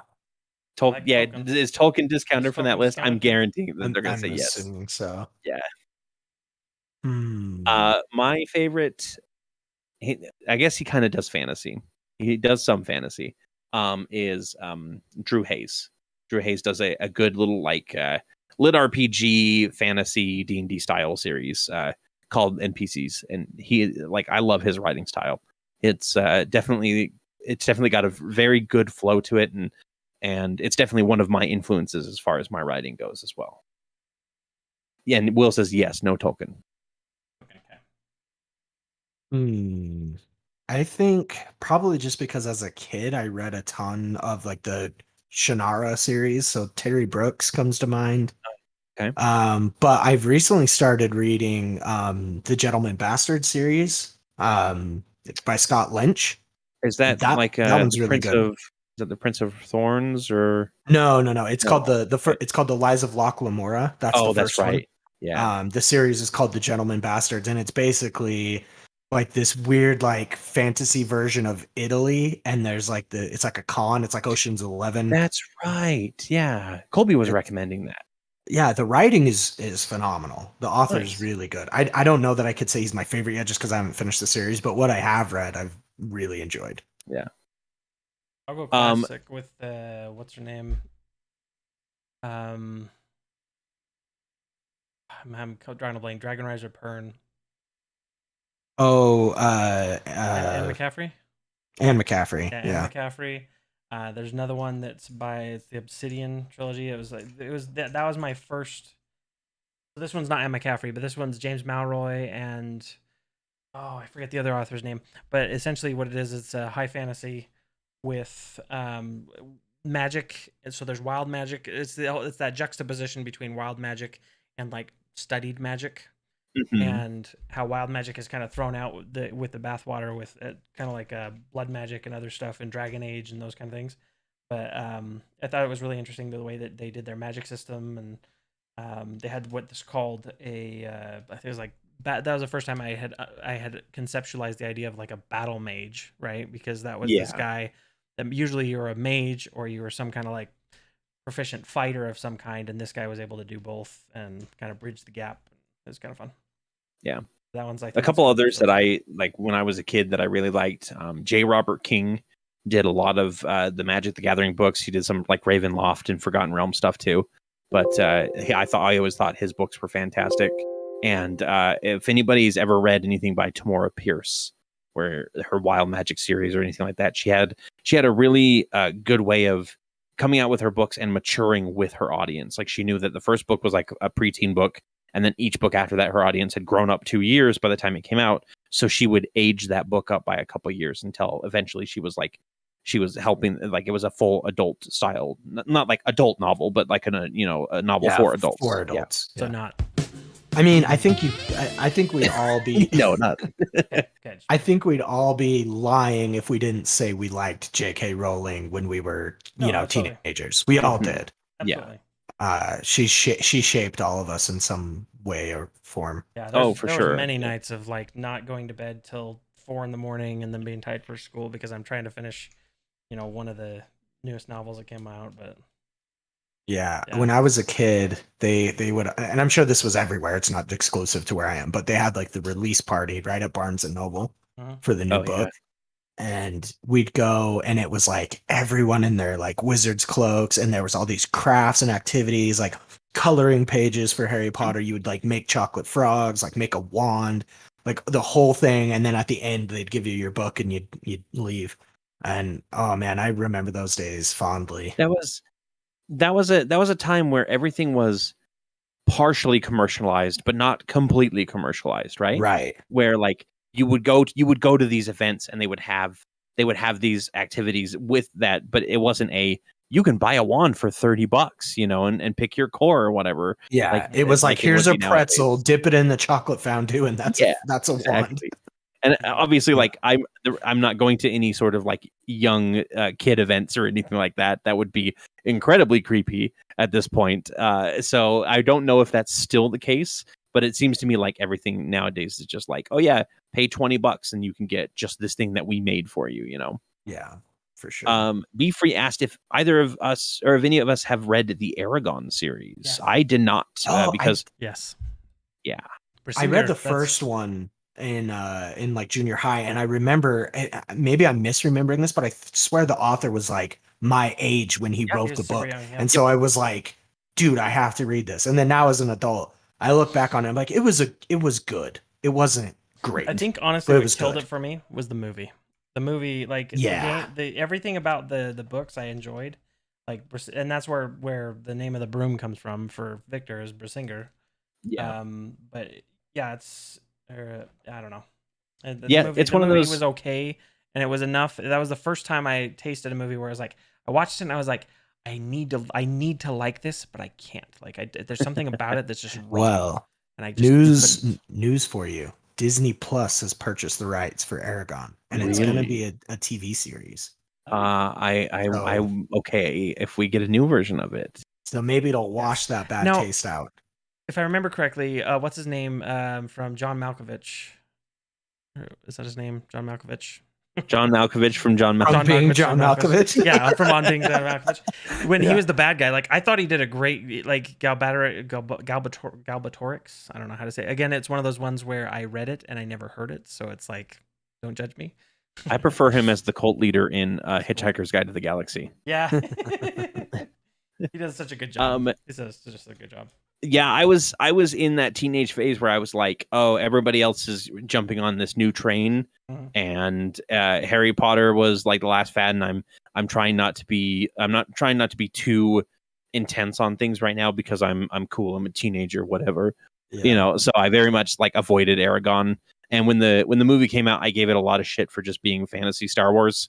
Because it kind of followed the same plot. Is it Star Wars just fantasy Star Wars? Yes, technically yes. But Beefree does say that he plays his dragons in his campaigns like those in Aragon, and nice. The players love it. I like that. I like that a lot. Nice. Cyrus the Virus? Yes, that's right. Thank you. I'm like Googling all these like authors to try and remember, and like, why is every author named Terry? Yeah, Terry Goodkind, Terry Pratchett, Brooks, Terry Pratchett, Terry. Like, I think it's a prerequisite if you write fantasy. You have to have a Terry in your name. Yeah. And yes, Be Free does say that Harry Potter is just Wizard Star Wars, and that's correct. Like, because the hero's journey is like one of the most classic stories out there, right? Like it definitely, there's a reason why people keep using it, and it's because it's a very compelling story to have the old mentor pick up a young farm boy. I mean, look at the Black Cauldron series. Oh, I love the Black Cauldron. It's so good. Prythane, right? Is what it's called. Yeah. And like there's so many, like I can't remember. Black Cauldron was like my favorite as a kid. That like the Horn King. I love the Horn King. Like, awesome. So good. Yeah. I don't get why that movie isn't more classic. Like everyone knows The Hobbit, but not everybody, the animated Hobbit, but not everybody knows the Black Cauldron. And I think maybe this is blasphemy. This is probably blasphemy. I like the Black Cauldron more than the animated Hobbit, but I like this much. Yeah, well, and I think the rotoscoping I feel like is better. Like when they drew like the Horn King coming out of the cauldron and all that cool stuff. That was awesome. So I'm clicking around on authors, and I clicked on Neil Gaiman, and it got me thinking. Have you guys watched Sandman? Oh, not yet. Oh, that's on my list. Is it good? It's so good. It is so weird in the best way. That sounds like Neil Gaiman, all right. I heard that Mark Hamill has a part in it. He does. Yeah. He voice acts in this. He lends his vocal talents, super good. The Hobbit was a bit slow. Didn't need 3 movies. Agreed. Yeah. I think that I think they could have had 3 movies, but they cut off the Desolation of Smaug at the worst time. Yeah. They're like, and now the desolation begins, and we end our movie calling it the Desolation of Smaug with absolutely no desolation from Smaug. And then it's just like this main character that was in like the last third of the movie and was big and menacing gets taken out in the first 10 minutes of the next one. They needed by a lucky crit. They needed a kickoff for the third movie to work. They needed something exciting, and they sacrificed the ending of the second movie to make that happen. Yep. It really should have been 2 movies, I think. The first one leading up to the dragon, and then the last one just being the Battle of the 5 Armies. And I really do love the first one. I do love There and Back Again. Or no, not There and Back Again. Unexpected Journey. Unexpected Journey. Yeah, like I think that it is fantastic, and it flows really well. And by the end of it, you're just kind of like, that was a fun movie. And then Desolation of Smaug, like it had really good moments. I love the barrel ride. I still think that needs to be like a ride in Universal or something like that. Yeah. But yeah, we wanted 30 more minutes of dragon battle. Yes. And and Scott always says that the Battle of 5 Armies is more like the Battle of 3.5 armies, technically. Yeah. Because it's elves, orcs, and dwarves mostly, and then there's like a rabble of humans, and the birds show up. There's this guy who put together, I think it's called the Bilbo Cut, and he took all 3 movies, chopped it up to only everything that exists in the book, and put it out in a 5-hour, 4.5-hour cut. Okay. All right. I have the link. I'm not going to tell you what it is because we're online, but maybe I'll send it to you another time. And it's just like on a Google Drive. Like it's just some dude like housing in his Google Drive. But it is so much better than the 3 movies when it's just one singular cut down for time. And it was even the extended. They kept stuff in from the extended cuts of each. Oh wow. Nice. that were at least mentioned in the book, or at least were kind of entertaining or whatever. I still think that that's the best way to watch it. The Battle of 3 Armies, 1 militia, a handful of birds, and that one guy who was a bear. Perfect. Cut it. We got the movie title. That's good. I did like actually the extended version of the Battle of 5 Armies. I know a lot of people didn't like Billy Connolly Dwarf because of the CG on it and everything, but I thought he was one of the best parts. He's one of the best parts. But why did they CGI him? It was so weird. I know. They CGI'd every orc. And that was because they weren't going with Peter Jackson anymore, right? They went with Guillermo del Toro at first, and Guillermo came in, and even though he is a practical effect person, Warner Brothers, is it Warner Brothers? Yes. Yeah, New Line Cinema and Warner Line. Brothers. I Yeah. think they were a collab on that one. Yeah, they came in and they were like, "Hey, we want you to make this movie. We want you to make this follow up to this great franchise, but we have to keep it on a tighter budget, and we want that means you can't do as many practical effects and set up the shots and everything." And it definitely suffered because of it, I think. Yeah. What's crazy, if you go out there and Google it, you can see the actors actually were in costumes and they looked better than what they put in CG. Like if you Google like what Bolg looks like, it's much better. And I thought Bolg looked really good too. So that's saying something. See if I can find it. I did not have any issues with Bolg. Yeah, there's a version of him. I don't know if they did like reshoots or what, but there's a version of him out there. If you Google it, it's like prosthetics and it looks super good. Yeah. I definitely like, let's see here. Let's see what we got. Well, Hug is looking real awesome. Thanks. Hug is looking great. I love it. Does he need Austin Powers chest hair? No. Oh wow, yeah, they like smoothed up his skin a whole bunch, and they got rid of all of his like facial hair and everything. Yeah. Jeez, this is so cool. Yeah, okay. And I don't know the story. I don't know if that's reshoots or if it's budget or what, but it's a mess. Yep. And again, I think that's there was this really big push at one point to get out a whole bunch of good properties as quickly as possible, right? And it caused a lot of issues. Like Disney did it with Star Wars when they first bought it because they had to make up $400 billion of profit, and so they were just like, let's release as much Star Wars as we can as quickly as we can. And I think that it causes the quality overall to suffer. And I think that the Marvel Cinematic Universe is kind of going through the same thing. Yeah, I'm just going to say Phase 4 has been rough. Yeah. And I think it's mostly because they don't have a cohesion yet. Mm-hmm. It seems like, at least from the Comic-Con panel, that they know where they're going with it now. Yeah. But Phase 4 was this like nebulous, like we're still figuring this out. Things and because it's like they planted the seeds in Loki, and we know those are going to pay off at some point, but they never amounted to anything in this phase. I was reading through some comments the other day on the issues with the MCU, and people were complaining about how it felt like none of them were like a coherent story. And I'm like, 2 years ago, I remember reading comments from fans about how it sucks that every movie just feels like an advertisement for the next movie. Yeah. It's like, which one do you want, people? Yeah. Do you want cohesion or not? Yeah.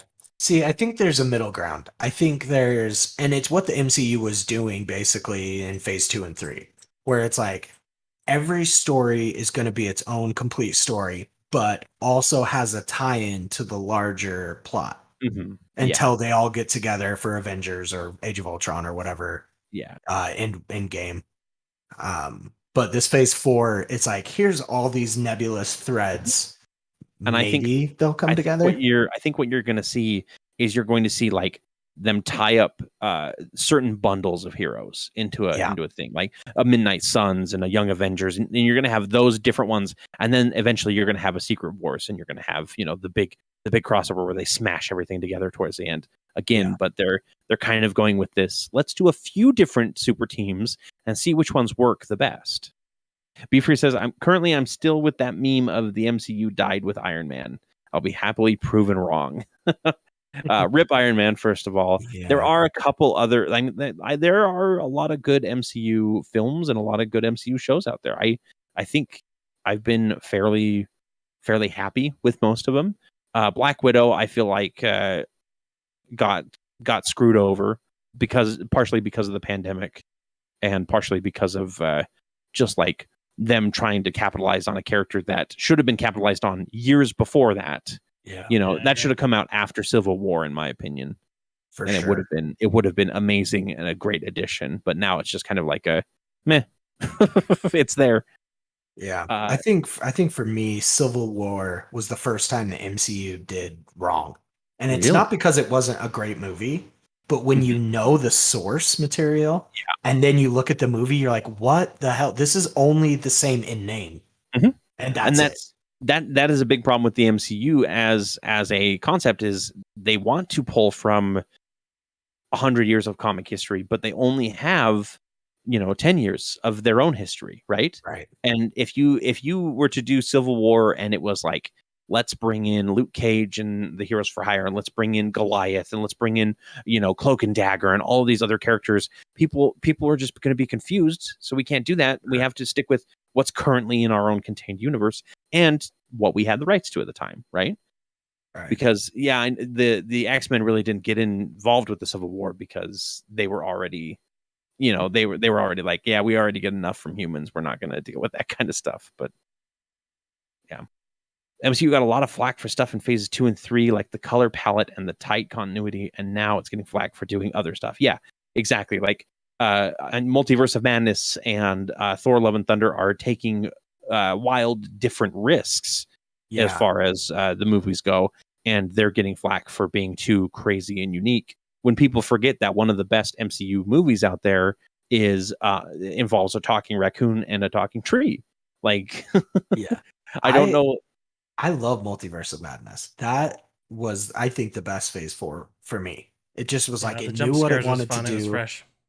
It went a fresh direction. Plus, I love Sam Raimi. No matter what he makes, I'll love it. Yeah, I think his level of camp, I think he probably could have maybe viewed the source material from WandaVision a little more than he let on. But I don't think that after like examining and rewatching the movie, he doesn't leave out any sort of like plot holes of like why the motivation is there for Wanda the way it is. Casey is asking, which is the badger? Like, are you talking, is this the little one, the badger down there, or is it the bigger one? Okay. It looks like a lizard badger, but I love it. Yeah. Like I said, I don't have any, I'm doing this out of my head. I don't have a source from over here, so. Yeah, you're fine. Great. Yeah. I love the color palette on this. Yeah, looks really good. Really cool. I usually go for like a more lighter skin tone for my ogres in my head, but I do love the gray look. I think gray ogres are awesome. Let's see. I think we're just about done, guys. Unfortunately, it's just about 9:00.